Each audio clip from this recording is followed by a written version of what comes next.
Now, we don't want to, when it comes down to the Bible, there are things in there for us to use every generation. Mm-hmm. If you look at how Jesus came and what was done to him, and you start looking at that, then why not look at millennials? They even have commercials out now on TV. It's nice, talking about the games. And they talked about, everyone thought it was a bad game. But come to find out, what they call thugs was helping people take their groceries to the car, to their home. And then they say, and Jesus was part of the game. And I said, look at this. I said, when you look at this, I said, when you look at this model here, I said, wow. And it was. It makes you think. He had, that was the first. He was outside. He was an outsider, and he had the first GD game. That's right.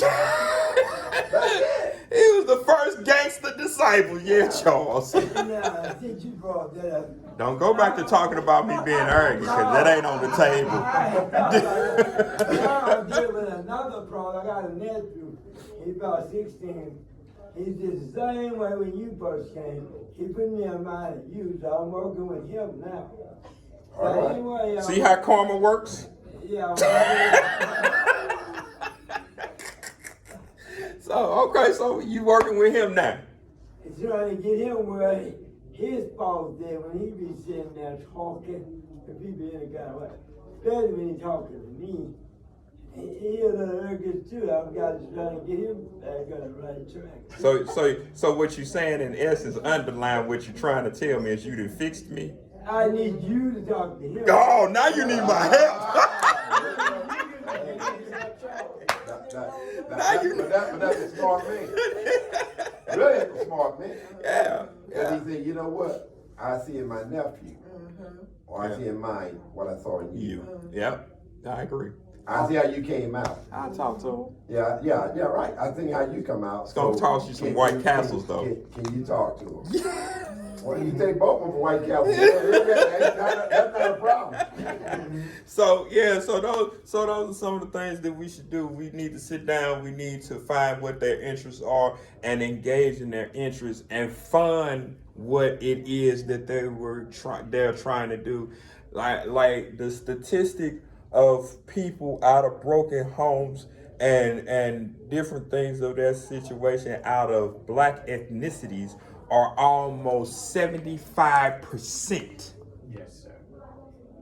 75% out of 100 people are in broken homes, have no idea where their next meal is coming from, and can't afford to do a lot with their children to better who they are. If that is the case, then as much money as churches raise that keep in house and don't put money out to other communities, why not build your own ministry with your children inside of your church to make their lives just a little bit better?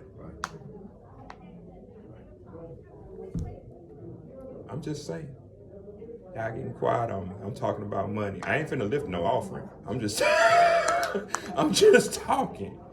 When we talk about percentages, when we're talking about how to make money and to do things of this nature, how many people have been to a church where they raise a lot of money and different tithes and offerings, but they don't never do community involvement?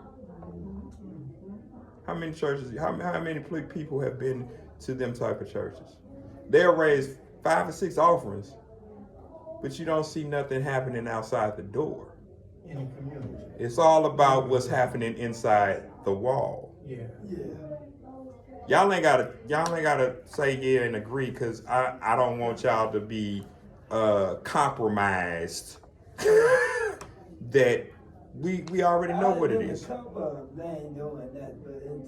So this is where I'm saying, if the church is the hospital, how are you helping if you're not? Ooh, it's a lot of quietness in the room. I'm like, oh Jesus. You know, I thought you was gonna keep talking. That's why I shut up. last Yes, sir. Last Friday, Ranger Church, he have a lot of millennials, young people. Mm-hmm. I went there, I still listened to him. He got a lot, he got black and white. They told how, they talk.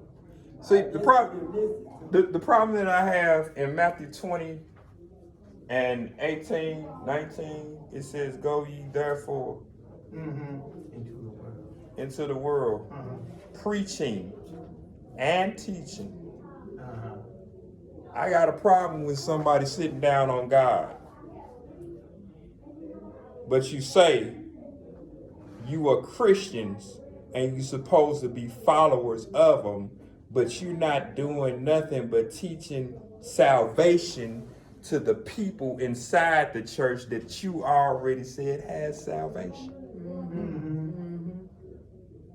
Now, after this question, you got the millennials in the churches